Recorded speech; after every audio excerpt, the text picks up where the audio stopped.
Marilah kita berdoa. Bapa kami yang di surga, kami bersyukur kepadamu Tuhan, karena Tuhan sangat baik dalam hidup kami. Kami mau mendengarkan kebenaran firman-Mu, urapi hati dan pikiran kami. Tuhan Yesus, kami sudah siap mendengarkan firman-Mu. Dalam Yesus Kristus kami berdoa. Amin. Bapak Ibu yang dikasihi Yesus Kristus, di Minggu 17 Mei 2020 di dalam kebaktian di rumah masing-masing, nas firman Tuhan 1 Yohanes 1 ayat 3 demikian bunyinya. Apa yang telah kami lihat dan yang telah kami dengar itu kami beritakan kepada kamu juga, supaya kamu pun beroleh persekutuan dengan kami. Dan persekutuan kami adalah persekutuan dengan Bapa dan anaknya Yesus Kristus. Demikian firman Tuhan. Tema firman Tuhan untuk kita minggu ini adalah fondasi persekutuan. Kalau kita bicara tentang fondasi, maka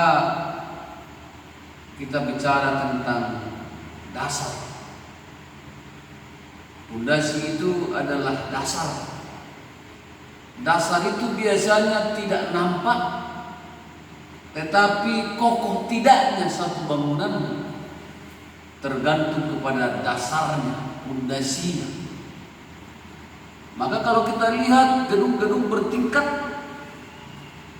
pastilah fondasinya atau dasarnya kokoh sampai ke tanah, jauh ke dalam. Kalau tidak, dia pasti akan runtuh. Dan kalau kita melihat tentang arti persekutuan dalam bahasa Yunani koinonia, dari kata dasar koinos yang berarti kebersamaan, saya bersekutu atau kawan sekerja, atau hubungan yang timbal balik satu dengan yang lain, harus saling menjaga hubungan ini. Gereja bukan hanya dikatakan organisasi, tetapi gereja adalah kumpulan organ-organ yang saling berhubungan dan harus dijaga supaya hidup di dalam kebersamaan, ada timbal balik. Karena manusia adalah makhluk sosial, maka kita harus terus menjaga hubungan kita dengan sesama. Jadi kita ini bukan makhluk individu, maka kita harus terus berhubungan satu dengan yang lain. Apa dasar persekutuan Kristen di dalam kehidupan kita? Saya melihat ada 3 hal menjadi dasar persekutuan Kristen. Yang pertama adalah iman. Iman memang tidak nampak, sama seperti dasar itu tadi. Tetapi di dalam prakteknya, di dalam hasilnya akan nampak apakah kita punya iman atau tidak. Iman itu memang nampak melalui kehidupan kita, melalui tingkah laku kita, dan itu akan diuji. Maka di dalam Ibrani 11 ayat 1 kata iman adalah dasar dari segala sesuatu yang kita harapkan dan bukti dari segala sesuatu yang tidak kita lihat, tetapi sangat berperan, sangat menentukan seseorang punya iman atau tidak. Bapak Ibu yang dikasihi Kristus, tandanya seseorang punya iman kalau dia benar-benar kita melihat di dalam kehidupannya ada enggak imannya. benar-benar enggak dia punya iman. Punya iman kepada siapa? Kepada Yesus. Tentu karena itulah yang kita percaya. Kalau kita punya iman kepada Yesus Kristus, maka kita sungguh-sungguh akan sudah tahu, sudah kenal siapa Yesus Kristus. Kita tahu Yesus Kristus bukan manusia atau bukan hasil hubungan manusia di ini, tapi dia adalah dari roh, dari surga turun ke dunia. Dialah yang memberikan keselamatan, yang memberikan damai, yang mempersatukan kita manusia yang dulunya kita tidak ada lagi harapan, tetapi Yesuslah yang melakukan itu. Itu berarti bahwa kita kalau sudah percaya kepada Yesus, maka kita sudah tahu bahwa kita tidak mungkin lagi saling membunuh, saling membenci, saling memusuhi. Tetapi Yesus mengajarkan kepada kita adalah saling mengasihi, saling memaafkan, saling tolong-menolong. Bahkan Yesus mengajarkan kepada kita adalah mengasihi musuh dan mendoakan orang-orang yang menganiaya kita. Maka kalau kita sama-sama kita melihat, walaupun beda suku, beda agama, beda bangsa, dan mungkin kita berjumpa dengan orang-orang yang satu iman, ada perasaan damai, ada perasaan enak di dalam hati kita. Karena apa? Karena ajaran yang kita terima sama. Tetapi kalau ada orang, dia mengatakan orang Kristen, tetapi dia selalu memusuhi orang, dia selalu menggosipi orang, dia selalu tidak peduli dengan orang, bahkan dia hanya untuk diri sendiri, itu berarti dia belum sama-sama satu iman dengan. Dasar kita masih belum sama. Tapi kalau kita sudah satu iman, maka yang ada bagi kita adalah saling membantu, saling menolong, saling memaafkan. Intinya adalah saling, bukan ego, bukan hak atau bahkan kehidupan kita yang kita tonjolkan, tapi kehidupan Yesus. Dan itu dasar persekutuan yang paling besar, yang paling harus kita lakukan, bahwa kita adalah satu iman dalam Yesus Kristus. Yang kedua adalah kasih yang mau berkorban. Dalam Filipi 2 ayat 6 sampai 7 kita melihat di sini apa yang sudah Yesus lakukan kepada kita. Kasih yang bagaimana Yesus lakukan kepada manusia yang sebenarnya adalah sudah ke neraka, tetapi dia memberikan kasih yang mau berkorban. Yang dilakukan Yesus di sana adalah pertama meninggalkan kealahan. Bayangkan Bapak Ibu, inilah dasar kita yang kedua adalah kasih yang mau berkorban.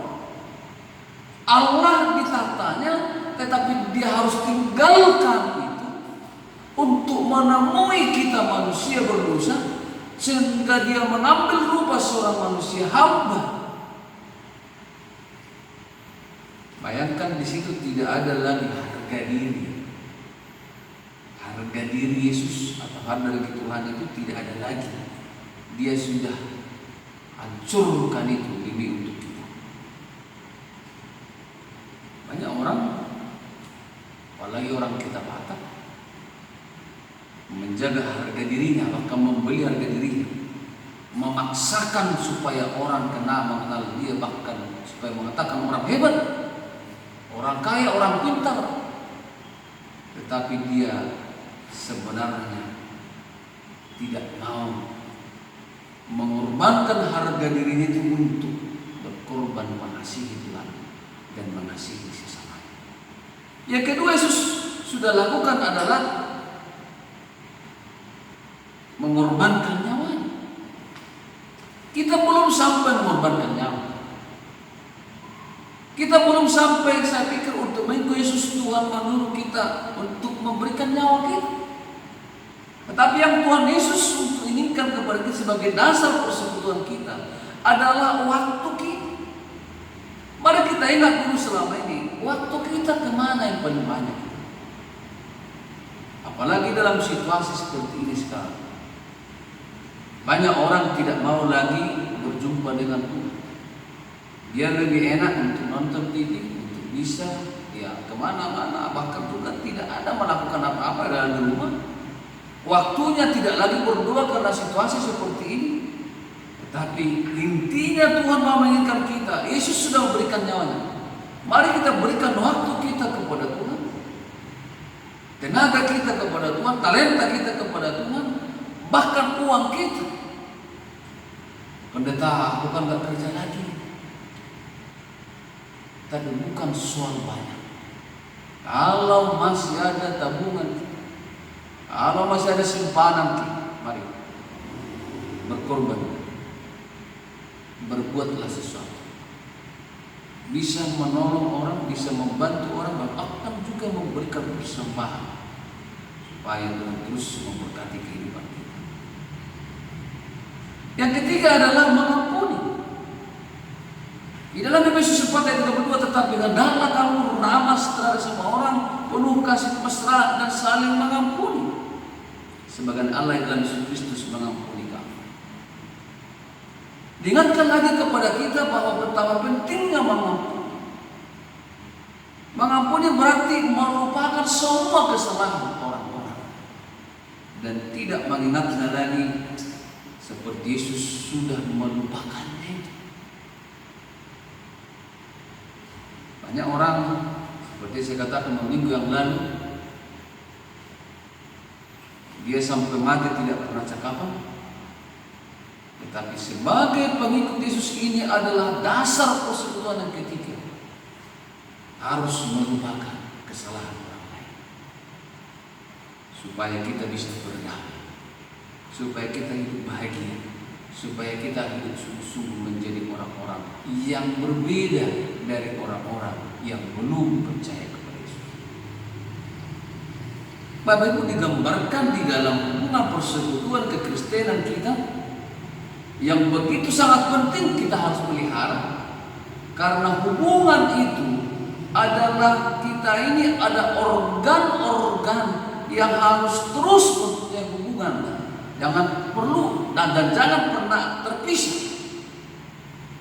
Ibaratkan dalam 1 Yohanes 1 ayat 1 sampai Yohanes 1 ayat 7, tapi jika kita hidup dalam terang sama seperti Dia dalam terang, maka kita beroleh persekutuan seorang dengan yang lain, dan darah Yesus anaknya itu menyucikan kita dari segala dosa. Bapak Ibu, kalau terus kita sesama tubuh Kristus ini saling bersekutu, dikatakan dalam firman Tuhan ini, justru disitulah kita saling menyucikan, saling makin kita baik, saling kita makin sempurna di hadapan Tuhan.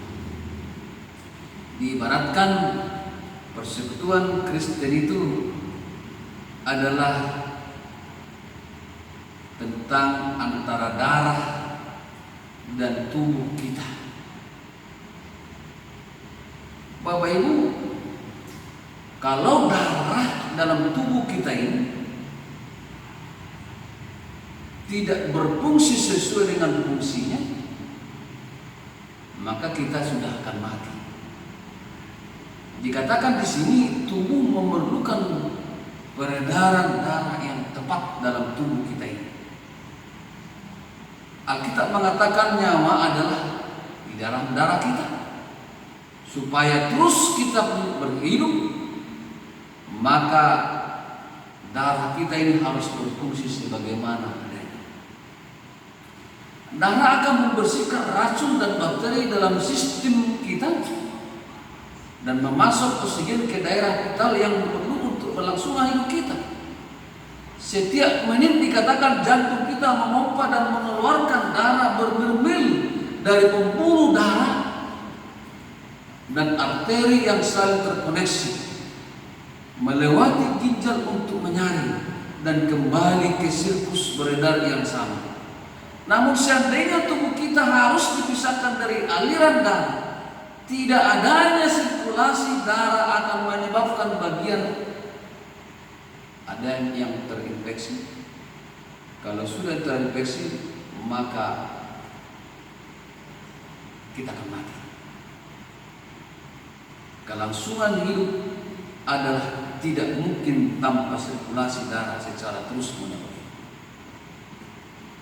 Yang mau dikatakan kepada kita dalam 1 Korintus 12 ayat 27, kamu semua adalah tubuh Kristus dan kamu masing-masing adalah anggotanya. Jadi kalau kita ini tidak berfungsi sebagaimana adanya dalam sirkulasi yang Tuhan kehendaki dalam tubuhnya, atau ada orang dalam satu tubuh Kristus itu yang kerjanya adalah tidak berfungsi, bahkan peredarannya mungkin bisa membuat terinfeksi, saling menyakiti, saling memusuhi, dan tidak berfungsi sebagaimana Tuhan inginkan dalam persekutuan itu, maka lama-lama tubuh Kristus itu akan mati. Dan tidak lagi orang melihat Kristus di dalam hidup kita, di dalam persekutuan kita, bahkan orang akan menjauhi kita. Karena mungkin kita dalam tubuh Kristus itu adalah membuat infeksi, membuat penyakit, bukan saling berfungsi sebagaimana adanya, sehingga sirkulasinya kita saling membersihkan, saling memaafkan, saling membantu, saling dalam kehidupan kita. Dan itu yang Tuhan inginkan menjadi fondasi yang kokoh dalam persekutuan kita. Ada ungkapan mengatakan besi menajamkan besi, manusia menajamkan sesamanya. Coba kita lihat Bapak Ibu, kalau ada besi yang tumpul, kita gosok terus kepada besi, maka itu besi akan tajam. Manusia pun, kalau kita sesama manusia,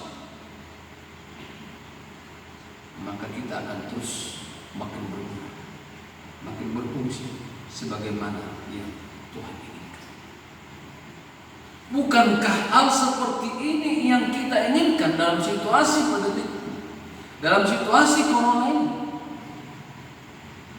Kita sesama tubuh Kristus saling menajam, saling membantu, saling berguna satu dengan yang lain, bukan saling menyalahkan, bukan saling menjauhkan, dan bahkan yang lain-lain yang kita lakukan. Tapi ini Tuhan menginginkan kita sesama tubuh Kristus, mari kita bangun fondasi. Iman kita akan nampak di dalam tantangan-tantangan yang kita hadapi, tetapi terus kita percaya kepada Tuhan, terus kita berfungsi kepada Tuhan. Kita akan dilihat orang fondasi persekutuan kita. Kalau kita mau berkorban perasaan, berkorban tenaga, berkorban materi, berkorban, bahkan ada yang harus kita lakukan. Dan kalaupun ada yang mungkin teman-teman kita sesama tubuh Kristus yang menyakiti kita, kita siap memaafkan, mengampuni, karena Kristus sudah memberikan itu 2000 tahun yang lalu kepada kita, sehingga fondasi kita ini kokoh, gereja kita kokoh, sel grup kita kokoh, keluarga kita kokoh, karena kita sungguh-sungguh dipakai Tuhan menjadi terus berfungsi sama tubuh Kristus, sehingga Tuhan ditinggikan, Tuhan dimuliakan, dan orang bertanya, yang seperti ini belum pernah saya lihat dalam persekutuan yang lain, hanya di dalam persekutuan Kristen. Mari jangan lupakan fondasi, tapi tetaplah pelihara, supaya orang-orang tetangga kita yang belum percaya kepada Yesus melihat bahwa kita adalah orang-orang yang sungguh-sungguh anggota-anggota Kristus yang berguna sesuai dengan fungsi kita masing-masing, sehingga berkat-berkat menyertai kita. Tuhan memberkati firman-Nya. Amin. Mari kita berdoa. Tuhan Yesus, terima kasih. Kami sudah mendengarkan kebenaran firman-Mu yang mengingatkan kami betapa pentingnya kami terus membangun pondasi persekutuan kami yang Tuhan sudah suratkan dan bahkan sudah berikan kepada kami 2000 tahun yang lalu.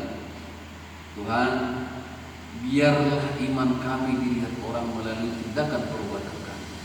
Biarlah Tuhan juga kami dilihat orang kami dalam pengasihan pun mengasihi dengan berkorban dan bukan mengambil dan bahkan berbuat. Dan biarlah kami terus mengampuni, bukan bermusuhan dan bahkan tidak saling sikut menyikut dan saling menyalahkan. Kami percaya Tuhan akan terus memberkati persekutuan kami, sehingga Tuhan ditinggikan, Tuhan dimuliakan, dan berkat-berkat menyertai kami. Di dalam nama Yesus Kristus kami berdoa.